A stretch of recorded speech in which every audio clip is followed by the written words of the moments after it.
Veja só, aqui cada um tem o seu estado de vida, né? Cada um tem o seu estado que é chamado a Deus para a sua consagração. É claro que a vida consagrada no celibato é chamada pela Igreja tradicionalmente de vida de perfeição, não é? Porque de fato é uma vida onde se vê mais claramente a entrega. Porém, a medida das coisas com o olhar de Deus não é necessariamente essa.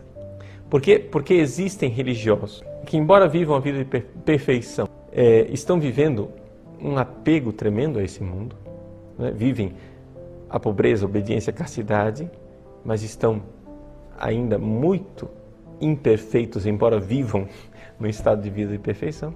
E existem pessoas casadas que já alcançaram essa realidade, como São Thomas More.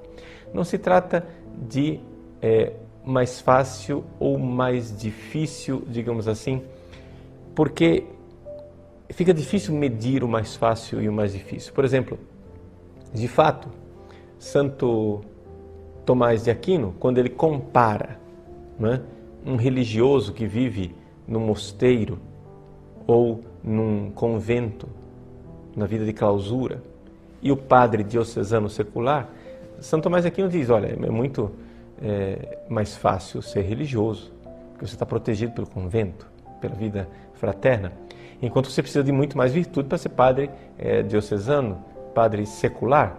Então, teoricamente, a vida do padre diocesano ou secular necessitaria de maior virtude do que o religioso. Porém, teoricamente, na prática, né? Na prática a gente vê que o problema não é tanto se essa vida é difícil ou não, mas está no fato da pessoa querer a santidade.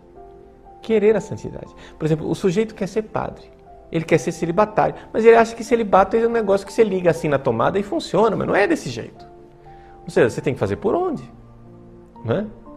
Ou seja, para você viver o celibato é uma aliança de amor com Deus. Isso exige de você um esforço muito grande. Não é fácil viver o celibato, né? Assim também, para você viver a vida de casado, né?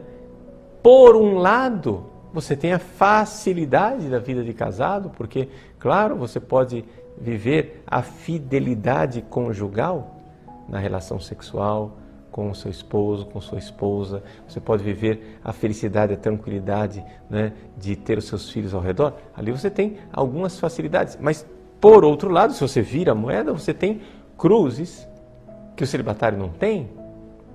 Não é? Você tem a cruz da paciência de ter que educar os seus filhos, de acolhê-los numerosos e generosamente, na verdade, de viver uma vida modesta, porque os filhos, claro, consomem parte do seu patrimônio, do seu orçamento familiar, de saber que você não tem mais noites de sono totalmente despreocupadas, que você não tira férias de filhos, você vive uma situação de contínua provação, mas tudo isso também é santificante, né? Então, são caminhos diferentes, Veja, o martírio, eu citei o exemplo do martírio, porque o martírio é uma vocação especialíssima, onde a gente vê claramente a ação de Deus e esse desapego total desse mundo. Mas a gente deve dizer também que o martírio é um carisma, é uma graça, é um dom especial que nem todo mundo recebe. Por quê? Porque todos aqueles que quiseram o martírio por suas próprias forças sucumbiram, né? Ou seja, houve no início da igreja, quando houve aquelas perseguições, né? No início da igreja, pessoas que se entregaram aos soldados romanos, quiseram, né, ser mártires e, no entanto, na hora da provação, traíram a fé. Essa presunção de querer ser mártir, né? Que é uma graça de Deus. Deus é quem dá essa graça. Então, veja, Gisela, a resposta para a sua pergunta é a seguinte: existe uma diversidade de chamados e existe uma diversidade de dificuldades. A dificuldade do casado, esse possível apego ao esposo, aos filhos, né? essa fragilidade de ver o filho sofrer, tudo isso. Ao mesmo tempo, a dificuldade do celibatário é outra.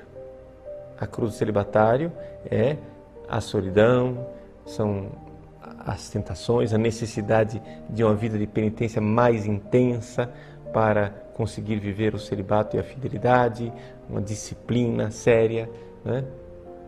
E assim por diante. Então, uma coisa e outra, as duas coisas têm o seu lado de diferenciação.